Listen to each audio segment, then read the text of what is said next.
my childhood. I grew up with my mom and my dad and my siblings, and for some reason, honestly, I always felt like I was different. Even like my family would say I'm different, I do things different. I always isolate myself in a certain type of way. Actually, I was actually introduced to Christ at a young age. Like my mom would actually make us pray all the time at night and like pray for our family members. I promise you guys, from that time, I should have known I was an intercessor. I would literally go down the list and literally say like, I pray for my mom, my dad, my brother, I pray for my dolls, I pray for my neighbors, I pray for my teacher. Like I literally remember vividly my mom say like, okay, it's that. Like, I think I should have known like I was an intercessor, but just like literally growing up and stuff, I knew it was different. I didn't really have a relationship with God. I knew of God. If you told me, do you believe in God? I'd be like, yeah, I believe in God, you know. So this is pretty much what I did for a while. I think until I was 21. If I'm not wrong, I gave my life to Christ when I was 21. If I'm not wrong, Holy Spirit will correct me, but I'm pretty sure it was when I was 21. So in these times of me, I didn't realize I had identity issues. I had issues even with my skin color. I had issues about my hair. I was really going through it, and at that time, like just growing in high school with friends and everything, especially in my era, guys, back in the days, if you guys didn't know, if you guys know what a jam is, that was the era that we're in, like jams, like partying in the basements, all this stuff. I'm literally sharing this because I remember in that time, why I'm literally saying this, I remember I was at the gym at school, and this guy literally said that white girl was the thing that we're in. Like if you're white, like you're in. This is also the time that a lot of guys were saying like, yo, if you're a black girl and you wear weave, it stinks. Like this is literally what was portrayed to women of my skin of color. And what I didn't know, I actually picked that up in my mind and my heart, and I walked with it everywhere that I went to. This is one of many of the issues I had, especially in that time. I remember in high school, I was literally introduced to boys. I didn't really know much about boys or stuff like that. Like there was this guy that liked me. I'm sharing this because this guy actually ended up being my boyfriend. So he liked me, and I even remember my older brother telling me that this guy went up to him and said like, yo, your sister, that's gonna be my girlfriend. And I really didn't find this guy attractive at all, but I'm gonna tell you guys a secret. There is power in consistency, okay? There's power in consistency. He continued trying and trying and trying, and eventually I said yes. I went into this relationship not knowing who I was. I went into this relationship with so many insecurities, but even as a young age, like 14, 15, stuff like that, I believe I was in grade 9, and you're not aware that you have identity issues. You're not aware that there's stuff going on. You're not feeling well. I don't even think I was aware at that time like depression existed or things like that. So I went on to this relationship. This was my first boyfriend, and I literally like gave everything to him. I gave my time, I gave my body, I gave everything. Like I lived and breathed this guy. And what happened, what I'm literally going to share is another perspective of maybe not the male doing so much harm, but how much harm I caused. We tend to give our stories, especially women, we tend to give our stories in a way how much the male hurt us. I will share that later on when I'm explaining about one of my multiple relationships. But this relationship especially, I believe that I caused a lot of harm, and I didn't care how people saw me. I didn't care how people viewed me. Like if you didn't love me, I'm gonna show you. It's not really if you didn't love me. If you were hurting me, I will show you how you're hurting me. And I was doing that physically. And at that time, no one told me it was wrong because this is what I seen. This is what my environment was doing. This is what my friends were doing. This is what everybody was doing. And I strongly believe today, women still do that. Like, I realized then that like you can't force somebody to love you. And it took me a long time. And God had to literally heal me from this. I'm literally gonna explain. This one time, I even went to the extent, this is the time where I literally share my stories. I went to the extent of creating a fake number. I don't know if you guys remember back in the days, like, I don't think I had a phone. Maybe I had a phone. I went to the extent of creating a fake number on Text Now, and I had to message my boyfriend, and I was acting like I was this other girl. And as we were literally exchanging, I'm like, oh yeah, you met me here, and he's like, oh no, I don't really remember. He's not trying to recall. And then he's like, oh, you know what? Like, I don't really remember you, but hey, like, I'm having my birthday party this weekend. Like, you should come. Like, guys, I remember that day vividly. I'm like, this guy's having a birthday party and I'm not invited. How's my whole boyfriend having a birthday party and I'm not invited? Like, guys, this is literally what I did. I'm pretty sure it was the hours of going into midnight. I called a cab, and it's not like he lives alone, he's grown. I believe maybe I was like, 16 then. Oh my gosh, I don't think my mom knows this. Jesus. I think I was like 16. I called the cab, and maybe 17. I can't remember. It doesn't matter the age, okay? I called the cab and I pulled up at his house, and I literally said, yo, I'm outside.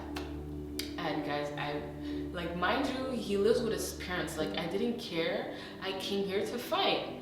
I was like, oh, so you're having a whole birthday party? You didn't invite me? I literally came here to fight him, like, literally fist fight him. Like, guys, this was like reoccurring. And at that time, after the party happened, he had to literally sit me down and told me like why he didn't want to invite me, and like why also his friends didn't want me there. He was just saying like how I was very like toxic, my energy was so bad, and I'm always fighting him. But I was like trying to tell him it's because you do this to me. Like, I always catch you talking to another girl. I find on Twitter a girl messaging you at hearts. But at that time, honestly, all I knew was, if you're going to hurt me, I'm gonna show you how you're hurting me physically. Like, I did not care. I did not care what no one had to tell me. I'm pretty sure people labeled me as the crazy girl, but that's what it was. Like, I didn't care. I did that for a very long time, and that relationship lasted very longly. But after a while, that literally stopped. And it was so bad that I remember that party that I wasn't invited to. I literally showed up, and I believe like we were in the washroom and we were having an altercation, and like I literally slapped him across his face. I think like a couple, like 2-3 times. Like, he actually started bleeding. Guys, I'm literally sharing this as vulnerability, and you're like, oh my gosh, like Robisha did that. I was literally doing this, but this came from a place that my environment was doing that, the people around me were doing that, so why can I not do that, right? Honestly, this could have turned out worse. Like, he could have fought me back and self-defense, right? But I got to a point where I stopped doing that because now my family got involved, meaning like my older brother and stuff, and I didn't want him to do any harm to the boy I was dating. Where at the end of the day, why I ended up like this is because I made it like this. I made the situation so bad that now it was like, oh, he did this, but it was like, if you actually knew what I did to trigger him. So I had to literally stop my lifestyle. Like, literally when one of my, which led me to like actually understand that like, yo, like I can't force people to love me. And like after that, like I believe when that relationship was done, like I would like speak to boys here and there, and like I wouldn't take it seriously or anything. Like what I realized also in these times in that relationship, I was looking for something that someone couldn't give it to me. Just to share that, don't force anybody to love you. If they don't love you, their action is showing you that they love you. Leave. And I'm saying this, leave. Like, I know it sounds easy to tell someone to leave, but it's not that easy. We're gonna get into that, but yes. Which led me after that relationship to be like, okay, God, like, you know what? This is actually like internal like prayer I made. I don't even think it was to God. I remember this day specifically. I was at work, I was on a desk, and there was an automatic switch where I went really numb. I went so numb, like the numbness that I felt like I didn't care. And at that point, the guy that I was dating, that I was really, really toxic with, I was trying to break up with him. I didn't know how to. So much else was going on, also in my household, that led me to like go to Montreal for a little while. And when I grew numb, like I just didn't care. I didn't care what I was doing. I literally, like, I didn't even quit my job. I just stopped showing up. I didn't know at the time I was literally dealing with depression. Like, it was so bad. It was so bad. Like, I dealt with depression. I went numb. And then just one day, I'm sitting on my cousin's bed and I just crying. I'm like, you know what? I need to go back home. And I literally said that, like, if I go back home, I'm going to go into the relationship I'm going to have is not going to be like any other relationship I was in. It's going to be different. He's going to love me. I'm not going to try to force anything. If I could tell you guys, the devil is a liar, okay? If you know, this relationship I went into was literally like a life or death situation. I literally lost so much weight. I lost so much friends. I was isolated. I couldn't do anything. Love is not supposed to blind you, but love made me blind in that relationship. Okay. So this led me to go into a relationship where, imagine I had identity issues, right? And he would literally, there's one thing I realized, and a lot of, I'm not going to speak for a lot for the men, but guys are able to know our weaknesses, okay? I'm telling you this straight up. They know what we lack in, they know our weaknesses. So this where he was able to gain the situation in that relationship. I'm still dealing with self-identity, insecurities and stuff like that, where he used all my weaknesses and threw them back at me. I literally shared with him every relationship I went through and what I went through, and he's like, oh no, I'm never gonna be like these guys. Like, he was literally worse. I'm not even kidding. He was dealing with so much stuff that he threw it all back at me. I remember in this relationship, I didn't know who I was. Everything that he said now shaped the person that I was. At that time, my friends were telling me I was losing so much weight. I did not believe them. Like, I did not believe them. I'm like, no, I still look the same. Like, until I got out of the relationship, oh my gosh.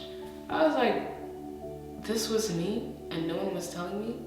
But the thing is, and what I also do want to share, especially if you have a friend in a relationship like this, or you know somebody, or maybe this is yourself, you're not going to realize that the relationship is literally toxic. Maybe you already know it's not well, but you're not going to realize it's super toxic until you actually get out. And maybe you're going to judge your friend and say like, oh, you could leave, like he's hurting you, he's beating you, he's calling you, just up and leave. I know so much people judged me through that relationship, so much people misunderstood me, so much people had something to say.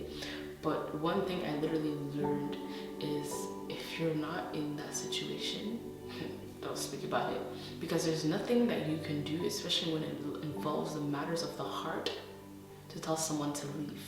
There's nothing that you could do. This decision that I took to leave that relationship took only the strength of God. The way I left this relationship, what I was looking for all these years, as soon as I found that I could not find this in man, and as soon as I found that, like, hey, whoa, God is the one that holds what I've been looking for, I literally plead with God, take me out, take me out. Let me just rewind. Honestly, I'm literally gonna tell you guys how I got out of that relationship and what had happened. So I'm in this relationship with this guy. I loved him. I can't. Even the fact that I'm saying I loved him, guys, I was literally forced to tell him that I loved him. That's how bad it is. Like, he forced me to tell him that I loved him. Obviously, we grew into love. I can't even compare that relationship like an arranged marriage, but like this a little bit like, I can't speak about arranged marriage because I don't know, but I was forced to like love him. I was forced to like. So I got into this relationship, and one of the first red flags that happened was he was still speaking to his ex. I had told him like I didn't like that. He stopped, okay. But initially I found out throughout the relationship, like she would message him when things were going wrong or some stuff, and like I'd see how he'd respond to her, like, oh my gosh, like I'm gonna go to fight this guy for you. And I was like, what? The first, honestly, time I should have known I should have left. Once I was waiting for him, and he was in the washroom, and he had took my phone, and he had ran in the washroom with my phone. I have nothing to hide. Like, this is fine, right? And he had literally came out of the washroom and threw my phone on the bed. And I'm like, why is this guy angry? And he literally just came upon me and choked me, guys. I don't even know how long it lasted. I don't even know, like, I'm trying to remember. I don't know how long it lasted, but all I know, it just ended. And I was sitting on the bed and I was crying and I didn't know what to do. I'm like, do I leave? Like, this is actually outrageous. Like, I didn't do anything. And I kept on pleading, like, what did I do wrong? What did I do wrong? And he didn't want to tell me anything, so I took my stuff and I had left this house. And as I was walking to the bus stop to go home, he had messaged me and said, oh, if you leave, like, we're not going to be together anymore. So what I did, honestly, I'm sharing this, but people are, I'm not saying people are not vulnerable enough, but some people wouldn't share this, but I had acknowledged the fact that I literally walked back. Like, I felt this relationship was like my breath. Like, I lived for this. Like, this is the only thing that was giving me life. So I had walked back to the house even after what he did to me. And I truly believe in this instance, as I'm sharing this, that like maybe someone out there, you truly believe that this is the relationship. Like, you can't do anything, you can't live, or you can't eat, or you can drink without this person. But if this is harming you in a way that you don't even know who you are, you don't know your purpose, you don't know your tomorrow, I'm literally playing with you. God is love, and He knows who we are. So I literally came back as I'm rewinding, came back and I sat on the bed and I was like saying, what did I do? What did I do? And what he said was like, hey, like, I'm gonna get my stuff at your house and like we're done. So eventually I got to my house and he picked up his stuff and he was literally saying like, oh, like you. I asked him like, what did you see on my phone? He's like, oh, there was messages on our phone. I'm like, what messages? What messages? And I had opened the conversation he was talking about. I'm like, this is the conversation. And he's like, oh, it wasn't there before. All the messages were deleted. And I'm like, and that instant, in that moment, he knew that he was wrong and what he had done to me. And he's like, I need to go. Like, I need to go. And like, I was literally on my knees and I was like, no, don't leave me. It's okay. Like, just mind you, this guy just choked me. I don't know for how long. Like, this is how bad it is. My brain is not remembering this. Sometimes when we go through traumatic stages or traumatic things in our life, our brain is wired to actually like just take these away. I can't remember how long that lasted, but I know that happened. I don't remember how long. I don't even know if I was even able to breathe or anything, but I just know that happened. Mind you, I'm literally pleading with this guy to stay with me after he choked me. So during that relationship, there was a lot of back and forths where like this, there was a lot of arguments that like even in the people like around me or even in the street, like random strangers, like when they would hear him argue with me, they were always like trying to see if I was okay, like if my safety was okay and stuff like that. And he was always telling like, oh no, she's fine. Guys, I had asked people for help, and as soon as I asked people for help, I would go back. You guys are literally hearing me right now and you're probably saying like, yo, this is one of my friends, this is me. I was literally doing this back and forth. I'm asking for help, but I'm going back. I'm asking for help, but I'm going back. But I didn't realize there was a big stronghold here. There was a big soul tie there. That as much as I wanted to leave, something was pulling me back, even though how much like this was harming me. Not only was this harming me physically, this was harming me mentally. There was a point where he actually had like brought this other girl into the relationship, where he would just say it was just a friend, where I would have called him. I believe it was like one time I called him at midnight and he's like, oh yeah, I'm with her and we're eating. Like, guys, it had brought me to a place like I was so tormented. I had nightmares. I couldn't sleep. Like, there was literally like the enemy used every tactic, like verbally, physically, mentally. I had lost so much weight already.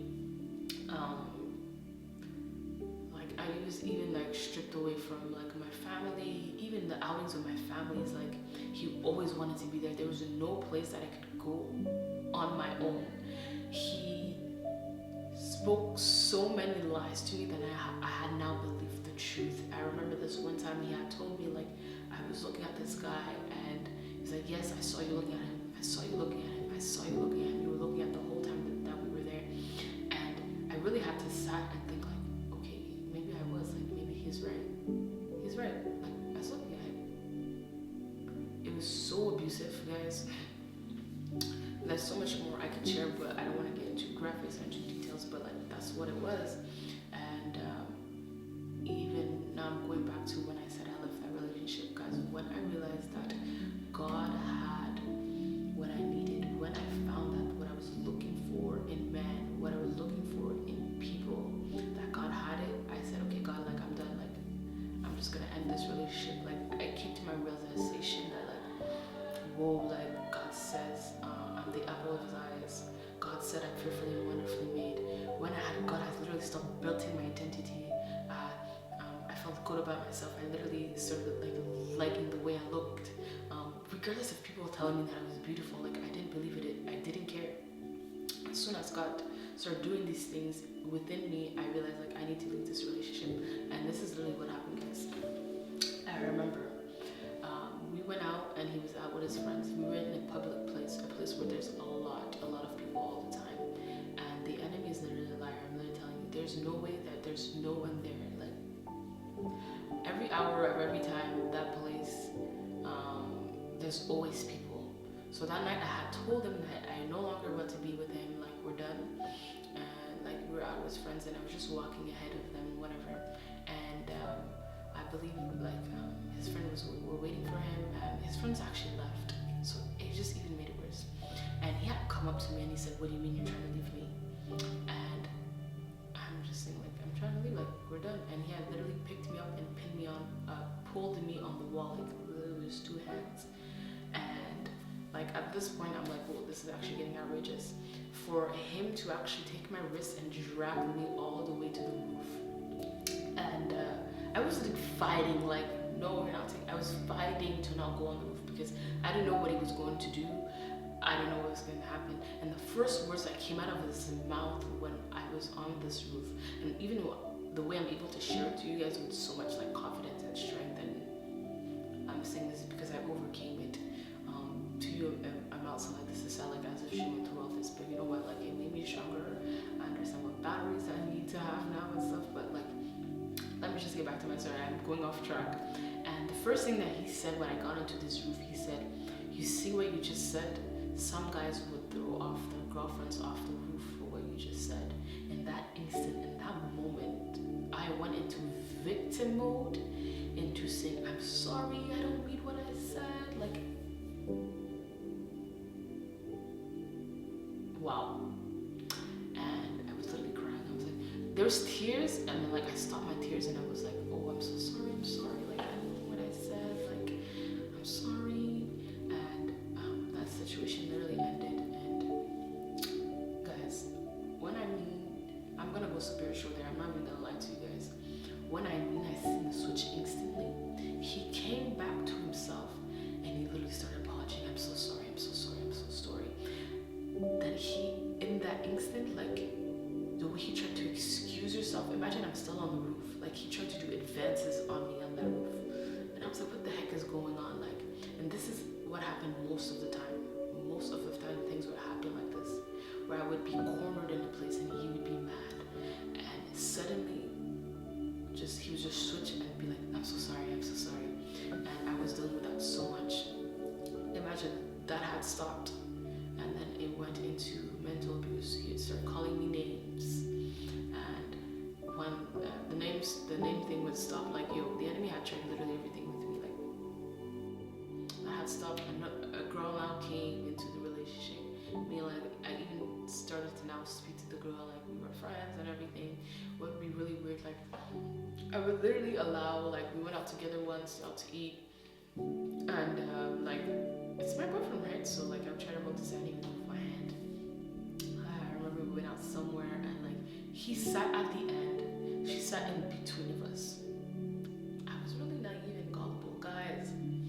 my own earning money, my bank account money, everything. I was spending on him. I was literally spending on him. Like,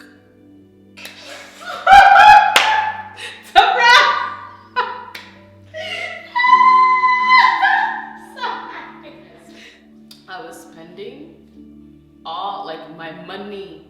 Like, woo, guys, like it was my money. It was my money. My money. He would have my password of my bank account. He would be able to do whatever he wanted to do, guys. I was in so deep. Like, I'm even saying this because I'm so sorry, and some girls still do this out here.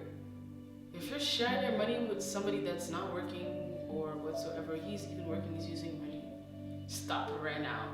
So I spent my money, I spent my time, I spent everything with this guy. Honestly, there was so much stuff that I shouldn't have done that I was doing. I'm gonna share with you guys literally a few things. Like, honestly, if you're doing this in a relationship right now, you need to reevaluate yourself. You need standards, you need boundaries, you need to know who you are. The enemy knows what he's doing, and most women, honestly, I'm gonna share with you guys, the enemy will literally use a relationship to strip us away from our purpose and our destiny. And I'm glad that in that relationship this is the time that I had found God and I was able to leave. A healthy relationship look like to me now? You need to know your non-negotiables, you need to know your boundaries, you need to know your standards, you need to know yourself even before entering a relationship, and that's how it starts being healthy.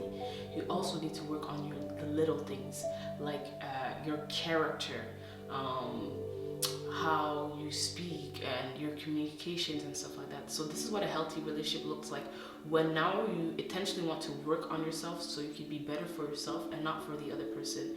Or you're not doing things because for the other person. You're not doing things because, oh, I want to stay with him, so I'm going to do this and that. Where that actually starts creating, like, you're not being yourself. So if you actually even want to enter a healthy relationship or be into a healthy relationship, or what a healthy relationship looks like, you must work on yourself first. For now, the both of you, so you also need to understand that he also needs to work on himself. You need to ask him what he's going through. You need to see what he's doing. You need to see his relationship with his parents. You also need to check your own relationship with your parents and how you treat others. And that's how it becomes healthy. Like, no one actually intentionally goes into a relationship trying to hurt somebody intentionally, but how that does not happen is you work on yourself, and that's how it becomes healthy. A healthy relationship is you working on yourself, understanding who you are, having your boundaries, having your standards, knowing who you are in Christ. Why I'm saying in Christ, because God is your maker. God is the one who has created you, and he knows who you are, and he knows what's best for you. And that's how it's healthy, because also the person that you will speak to now and the person that you're attracted to, if it is also the enemy sending you to this person, obviously it's not going to work out. So if you know who you are in Christ, there's a person that you're going to speak to, God is also going to make it work out, and he's also going to make sure that you're working on the stuff inside of you, so that is healthy. I am prepared for a relationship now, yes. And how did I get to this place? I came to a point that I actually understood what I was doing and the patterns I was doing with my old relationship. And I had set a time, not even a time, I just told God, like, you know what, relationships right now, I'm not doing them. It's going to be me and you. I understand what singleness was. So I took time to work why I was seeking relationships, why I was seeking love, why I was seeking to please man, and all these small things. Even currently now, God is still working on my character. God is healing me. The reason why I would say I'm prepared now is because I decided to partner with God in that area. As much as this was scary to me, I'm not saying I'm scared to enter a relationship, but the things that I was not comfortable to talk about, the things that were hindering my heart, the things that were hindering my mind, the things that were tormenting me, I found it more as I grow with God, and I decided to partner with him, because God does desire for me to be married. So I said, God, if you desire me to be married, I understand how I act when I'm in love. I understand this is not the way that you want me to go. So daily I continue to partner with God concerning my character. concerning, I'm gonna be a little bit vulnerable here, concerning my jealousy issues, concerning how I view myself, concerning what God wants for me in a relationship. So this is why I currently would say I am ready for a relationship, because I continuously seek God for the will over my life in relationships. My name is Robisha, and this is my testimony. Who could love me through my highs and lows? Who could make me feel so vulnerable?